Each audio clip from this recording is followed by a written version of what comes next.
सभी को good morning, Radhe Radhe. आज से हम लोग कक्षा 10 गोधूली भाग 2 हिंदी की जो पुस्तक है बिहार बोर्ड की, और उसमें जो गद्य भाग है, गद्य खंड में प्रथम अभ्यास से आज से हम लोग उसका पढ़ना वाचन पढ़ेंगे।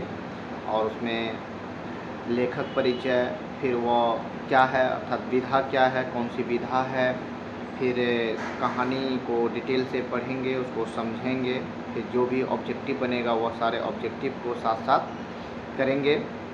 तो इसमें जो भी चीज़ें एग्ज़ाम के पॉइंट ऑफ व्यू से होगा उसे मैं बताऊंगा ही। तो आप लोग जो पढ़ते हैं वो पढ़ते रहें, जहाँ भी पढ़ते हैं। इसको छोटे छोटे शॉर्ट्स के रूप में, छोटे छोटे वीडियो के रूप में मैं लाऊंगा।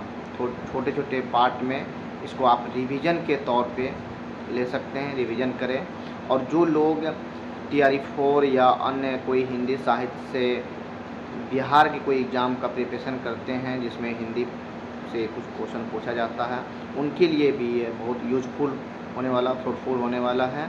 क्योंकि इसमें मैं लेखक का जो डिटेल से उनका कौन सी रचना है, लेखक के बारे में और अभ्यास से जो ऑब्जेक्टिव बन सकता है, उन सब को मैं यहाँ पे आपको छोटे छोटे पार्ट में उपलब्ध कराऊंगा।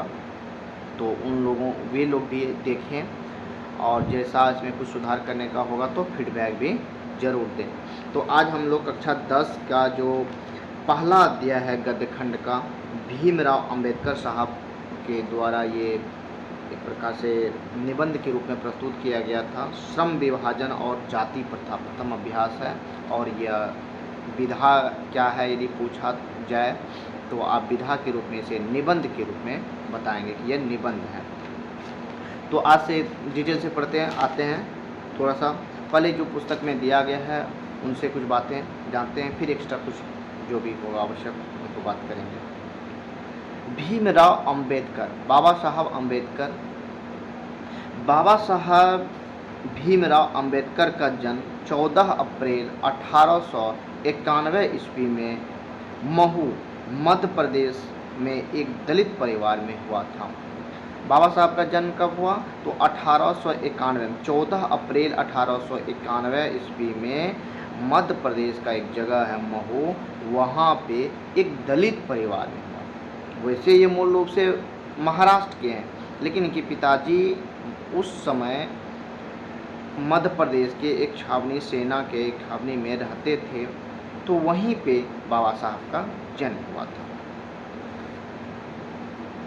मानव मुक्ति के पुरोधा बाबा साहेब अपने समय के सबसे सुपठित जनों में से एक थे, अपने समय के सबसे विद्वानों में से एक थे। प्राथमिक शिक्षा के बाद बड़ौदा नरेश के प्रोत्साहन पर उच्चतर शिक्षा के लिए न्यूयॉर्क अमेरिका, फिर वहाँ से लंदन इंग्लैंड गए। अच्छा, ये क्वेश्चन पे आता है कि जो उच्चतर शिक्षा के लिए वो अमेरिका था, न्यूयॉर्क जो अमेरिका का एक जगह है न्यूयॉर्क, वहाँ और फिर लंदन जो इंग्लैंड गए थे, तो उनको कौन प्रोत्साहित किया था? तो इसका आंसर है बड़ौदा नरेश। कौन है? बड़ौदा नरेश। उन्होंने संस्कृत का धार्मिक, पौराणिक और पूरा वैदिक वाङ्मय अनुवाद के जरिए पढ़ा और ऐतिहासिक सामाजिक क्षेत्र में अनेक मौलिक स्थापनाएं प्रस्तुत की। सब मिलकर वे इतिहास, मीमांसक, विधिवेत्ता, अर्थशास्त्री, समाजशास्त्री, शिक्षाविद तथा धर्म के दर्शन के व्याख्याता बनकर उभरे। तो बाबा साहब कोई एक केवल कानून के जानकार नहीं थे, या केवल जो इकोनॉमिक्स में उन्होंने PhD किया था केवल उन्हीं के जानकार नहीं थे। बाबा साहब समाजशास्त्री, समाज का भी अध्ययन किया था, फिलोसफी का भी, दर्शन शास्त्र का भी अध्ययन किया था, मीमांसक थे, और फिर धर्म दर्शन, शिक्षाविद, पौराणिक, धार्मिक जो हमारे यहाँ प्रसिद्ध कथाएं हैं, ग्रंथ हैं, उन सब को उन्होंने पढ़ा और जाना, तब अपने आपको प्रस्तुत किया भारत के सामने। स्वदेश में कुछ समय उन्होंने वकालत भी की। समाज मतलब अब ये कोई पूछे वकालत भी करते थे तो हाँ, बाबा साहब वकालत किए। समाज और राजनीति में बेहद सक्रिय भूमिका निभाते हुए उन्होंने अछूतों, स्त्रियों और मजदूरों को मानवीय अधिकार व सम्मान दिलाने के लिए अथक संघर्ष किया। तो अछूतों के लिए, स्त्रियों के लिए और मजदूरों के लिए जो उनका जो एक ह्यूमन राइट होता है, मानव का जो अधिकार है, मानवीय अधिकार, जो बेसिक अधिकार है, वह भी उनको नहीं मिलता था उस समय। उन सब को दिलाने के लिए बाबा साहब ने अथक प्रयास किया। आज हम लोग उनका फल, कहते ना कि वृक्ष लगाए हैं कोई और आज जो हमारे पूर्वज वृक्ष लगाए हैं, आज हम उनका फल खा रहे हैं। वही बाबा साहब ने जो समाज के लिए एक बुनियादी एक रखा था, और आज उनका परिणाम जो समाज में सुधार दिख रहा है, वो उसका परिणाम, उसका जो फल है, हम लोग को वो प्राप्त कर रहे हैं। ये उन्हीं के देन है। उनके चिंतन व रचनात्मकता के मुख्यतः 3 प्रेरक व्यक्ति थे। ये पूछा जाता है कि मुख्यतः किस किस से बाबा साहब प्रेरित हुए थे, उसके प्रेरक व्यक्ति कौन कौन थे? तो 3 लोग थे, एक बुद्ध, एक कबीर और एक ज्योतिबा फुले। बुद्ध, भगवान बुद्ध, कबीर और ज्योतिबा फुले, ये 3 लोग थे। अब ये 3 लोग पूछा जाता है, 3 प्रेरक व्यक्ति, तो बुद्ध, कबीर और ज्योतिबा फुले।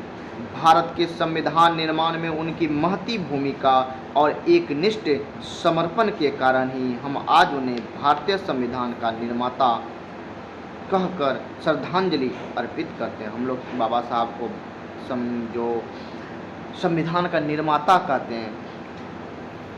संविधान निर्माण के लिए एक सभा का गठन हुआ था, जिसे संविधान सभा कहा जाता है।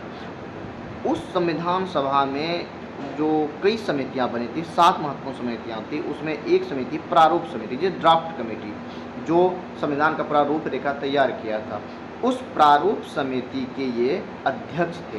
बाबा साहब की बहुत बड़ी भूमिका उसमें, महती भूमिका, कहने मतलब बहुत बड़ी भूमिका। दिसंबर 1956 ईस्वी में दिल्ली में बाबा साहब का निधन हो गया था। अब ये क्वेश्चन है कि बाबा साहब का निधन कब हुआ था? तो दिसंबर 1956 ईस्वी में। और कहाँ पे हुआ था? तो दिल्ली में बाबा साहब का निधन हो गया था। और ये बात जानना चाहिए कि बाबा साहब अब क्या निधन से पहले बाबा साहब जो है बौद्ध धर्म ग्रहण कर लिए थे। तो न्यू बौद्धिज्म का जो कंसेप्ट आया है, वो भीमराव अंबेडकर साहब से ही आया है। ठीक है, आज इतना ही रखते हैं। अब आगे इनके और रचनाएं के बारे में और इस पाठ में जो भी होगा उनके बारे में पढ़ेंगे। बहुत बहुत धन्यवाद। आप लोग उसको रिवीजन के लिए लेंगे। Thank you.